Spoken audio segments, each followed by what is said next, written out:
First up, we have defensive line coach Andrew Jackson. Questions for Coach Jackson? Right? AJ, start with just the basic overview. What do you think your defensive line through camp so far? Really good. I have an older group. I have 4 seniors in the group, so I'm doing more fine-tuning with those guys. I'm doing a lot less organized, and there's a lot of player-led stuff going on, so it's been good.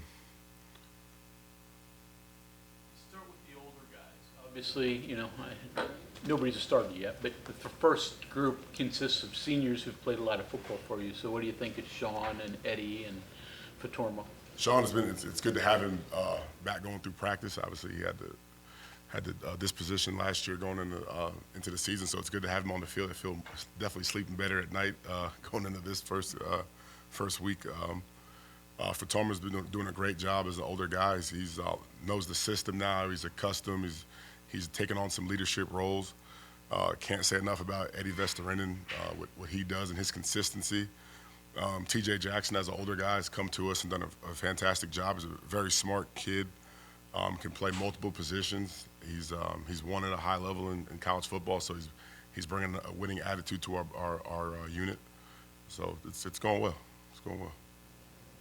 What does TJ bring to the unit? I mean, you went out and wanted to bring in an older transfer, so what's he bring? Number one, like I said, he's been a winner.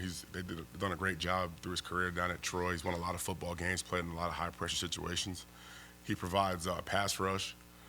He's versatile. He can play interior defensive line. He can play exterior. He's very, very good at moving around, lateral quickness. So he's got a lot of different tools that we could use.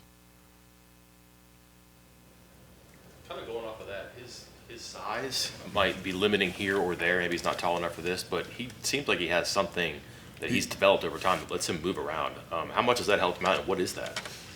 He's different than a lot of guys I've ever coached. I mean, I don't know what he'll be at the next level, but what he is a football player. Like, just by definition, he can do a lot of things. He can help us out on special teams, whether it's blocking punts or being in the punt shield or being on the back end of a kickoff return.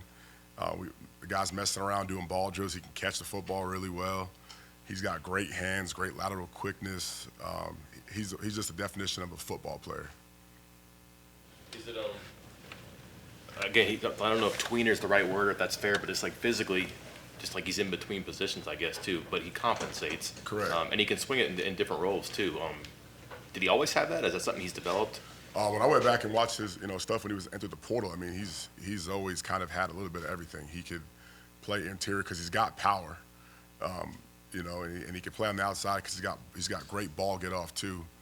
Just a little short, but again, he's just a football player. The process of identifying guys that might be able to play another position, how does that present itself? Do you try to look at guys at different spots, or do you see something at drills or in something that says, hey, this is inside and this might go well outside? How do you go through everybody and determine that? Kind of look at just their athletic makeup, figure out what their strengths are first, and use those to exploit the offense, and then kind of as they're able to develop in the system and learn the stuff cognitively in the classroom, then I start moving them around. But I try to put guys in situations where they can be successful. Is there somebody that some of those things weren't apparent until they got into a game or into a live situation? You said, oh, wow, we've got to give him a shot elsewhere. For sure. Moving Eddie V around some, going into the bowl game last year, moving Asani Redwood different places. Young guy like Corey McIntyre, when we get him back, he's able to line up multiple positions. So again, it's kind of more so just using their strengths more so than really just trying to find areas to put them. I know Asani's hurt, but how much is he able to do? What's your hope for his return? He's not able to do anything necessarily live against the offense right now, but he's been doing all the drill work. He's been all the meetings and all the walkthroughs. He's old enough now where I think, and he's battled through injury before that, he'll be ready going into the first game. Is there any difference with leadership on the line? I mean, Sean's a quiet, kind of lead by example. Mm-hmm. Eddie's a foreigner. Is that just the veterans maybe? Yeah. Is there any communication issues, or what's the leadership situation? No communication issues. They all lead in their own ways, and more of them lead by example than anything. And like, I know Sean came in here the other day and snitched on me, but I tell him let me be the bad guy, and then those guys pick each other up. you know, they don't need to take my lead on getting upset or being negative. I'll correct folks, and most time I tell them to be the good cop just to limit me. They drown me out. Have you had to change at all as a coach though when you don't have the Stills brothers? Like, Obviously, I mean, those cats, well, I only coach one of them, unfortunately. Oh, yeah. I mean, Dante's more of a self-starter, more of a juice guy. But, you know, just having a great player like Dante makes you a better coach anyway, so, you know. Talk a little bit about the interplay between the linebackers and the defensive line, and how they work together, and both on run stop and on pass rush. Yeah, so one of the great things we've been doing, myself and Coach Coons and Coach Cabral, is we've been doing a lot of meetings and walkthroughs together. Definitely hammering on that communication part. We got some new faces in the linebacker room stepping up, playing roles with having Josiah Trotter back and Reed Carrico. Ben Cutter's been there and Trey Lathan's been there, and I have 4 older guys. So again, it's more so about just being clean with it and trusting each other that we could do our jobs, because there's so much talent in the front that, you know, it's more about getting guys to communicate pre-snap and then doing your job post-snap, and I think we've got good chemistry there right now. How important is the defensive line's job of keeping the offensive lineman off the linebacker? Oh, it's ultimately important. I mean, that's our first job is to reset the line of scrimmage, no matter what. That's what we're looking to do every play, and then ball comes to your gap, or you make penetration through the line of scrimmage, and you go get the ball. But our ultimate job is reset the line of scrimmage. You brought him up. I know you don't coach him, but this is a football guy. What does Trotter bring to the table? And when you look at him, what do you like about him? Number one, he's a mixture of the new school athletic linebacker and the combination of, I know he hates the comparison, but being like his dad, where he could be a box backer. And, you know, with playing with a guy behind you like that can diagnose that there's not going to be a lot of double teams. So if you just do your job and communicate, they have to go block him too. He's not going to be sitting back there just waiting. And he's ultimately aggressive, and he's a great communicator. That big 240 at Mike, that's helpful to you guys up front, isn't it? Absolutely. In what ways? Well, I think that, you know, size on paper, and we're going to see it here really soon. I think he could tackle a running back one-on-one in a hole. So I don't think that we have to necessarily be as clean and as perfect up front. There could be a big window or a phone booth, and he's going to be able to make the play. So guys don't have to worry about doing anything extra, you know. And he's big enough where he could take on those big blockers, and you don't have to be, you know, that helps you, doesn't it? Absolutely. I want to steal him sometimes and put him in that D end every now and then, you know. Okay, thanks. you mentioned Coach Cabral. He's now been here a while. What has he brought to the staff, brought to you, different vibe than was there? He's got high energy. He's always talking. He's got great positive attitude. Me selfishly, he's been a D-line coach and a professional defensive lineman before. So I've been picking his brain and checking myself and growing in the game through his knowledge.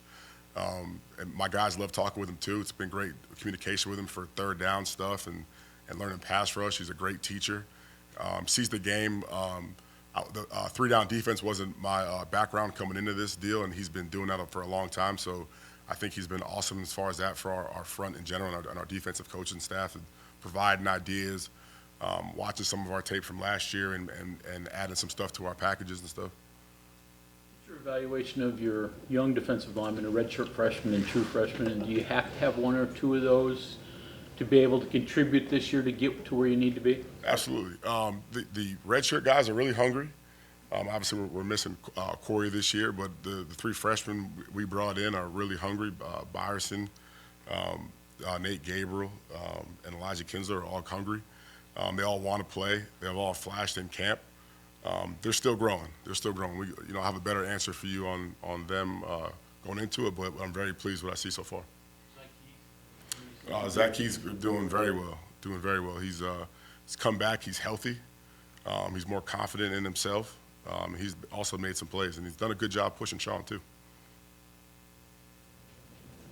Following up on Bob's question about interplay with the linebackers, with the kind of the scheme changes going from the banda to the spur and some of those changes there, how much did that affect your guys on the edge? I mean, is that a lot, or is it just, hey, getting used to where guys are lining up in their assignments? It's affected guys. It's allowed us all to be more versatile. I think there's some carryover in our defense. I think the only thing that we've had to work on is the different communication and where it's coming from on the field. It's been a little bit of a learning curve, but it's good because we have a bunch of Swiss Army knives out there on different sides of the ball, whether it's inside, outside, field, or boundary. Aubrey said you were going to help him with pass rush moves. Yep. How's that going? Good. He's crafty at blitzing. He's got something special to him coming off the edge of the nickel, and we're going to be in for a treat watching this year. He's very natural. He's another guy, Central Florida kid. He's another football player. I learned just as much from him as I'm teaching him, especially blitzing off of depth, where his eyes are at, things like that. It's good back and forth. When you see him playing that position and you start to realize, wow, there's something there. I don't know if it was just like goodwill to help him or if you were joking around, but he did seem interested in it. And do you just, I don't know, do you teach him rip moves, spin moves, or just stuff that's like particular to him? Can you tell him to do what a defensive end does? Yeah, at the point of contact, except for necessarily using power moves. At first, I started off asking him what he does because he's very good at dipping around blocks and very crafty. So I asked him naturally what his thought process is, and that's what I do with most pass rushers. It's kind of like a baseball pitcher. You don't really change people's arm angles or their motion and stuff. You try to make them efficient and give them change-ups and counters and sliders and stuff like that. Is there a natural advantage or something that you can actually weaponize coming from that depth and that angle that it's not like getting down in the stance and coming off the ball? There's acceleration or angles you can use too, I'm guessing. Absolutely, based on formation, coverage behind you, all different types of stuff. But some of it, I don't think Aubrey can necessarily say exactly what it did till he come back and watch it on the tape. He's that special. Is there any collective goal for the defensive line in general that you kind of have in your mind now that you look at to see whether it was successful, like a number of sacks or whatever? No, I'm not going to quantify it other than we want to be the most physical unit in the country.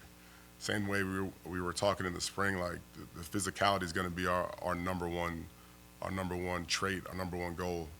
And again, we have some of the top backs in the country, some of the top running attacks in the country that are going to come through the stadium. We're going to go on the road and play those guys. I've been focusing back to my guys about how we finished the Oklahoma State game, and we had a Heisman hopeful come in here and run the ball down our throat in the fourth quarter. You mentioned you're sleeping better, but are you really? You've got things at the house that probably keep you from sleeping. What's that like? I'm blessed. My daughter sleeps as of right now.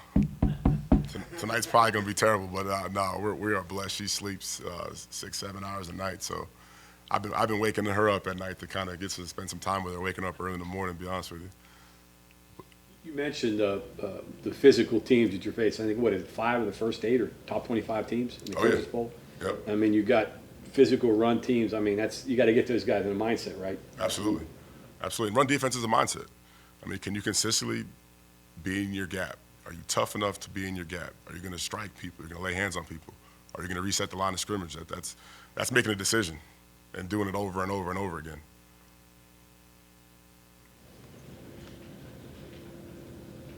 Fatorma in the middle. I would imagine after a year, he's probably pretty close, maybe even ahead of where he thought he would be. Yeah. He's from when he came in last season to the bowl game. I was really impressed with his work ethic and drive. As a kid, I've known for a long time, and now to see him push to potentially be a starter, and after what he did in the bowl game, I'm very excited what he's going to bring to the table in a more consistent role. How did you know him? When I was at James Madison, I recruited him in high school. Okay. The word on him was he was just like a big, strong guy, and maybe he'd be better suited in what you were doing on the defensive line. How did you explain that to him, and how has the shift worked for him?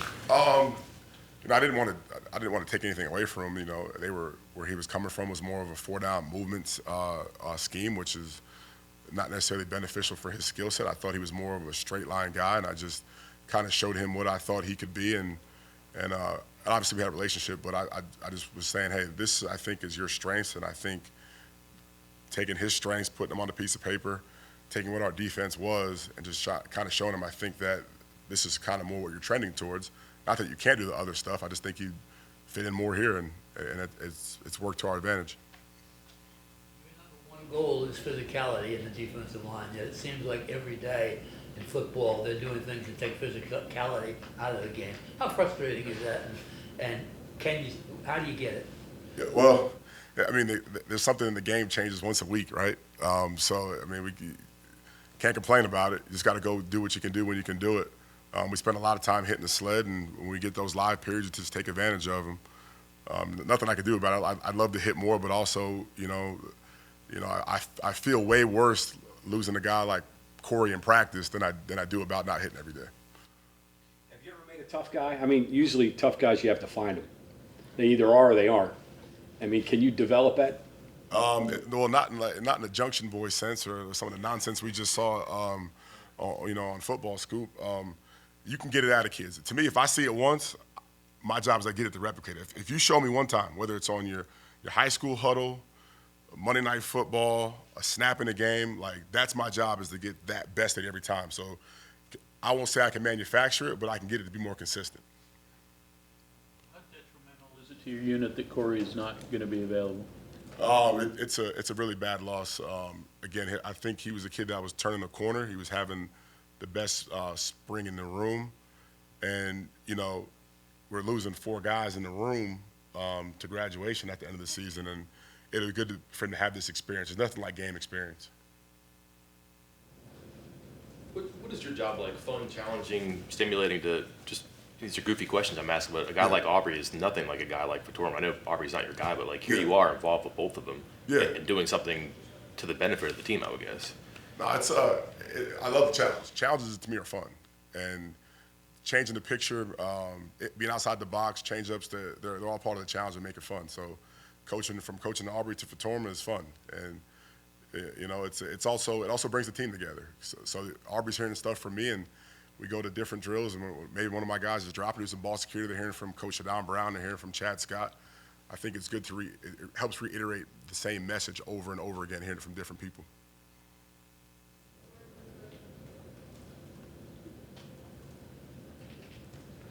Okay, anything else for Coach Jackson? Okay. Thank you, guys.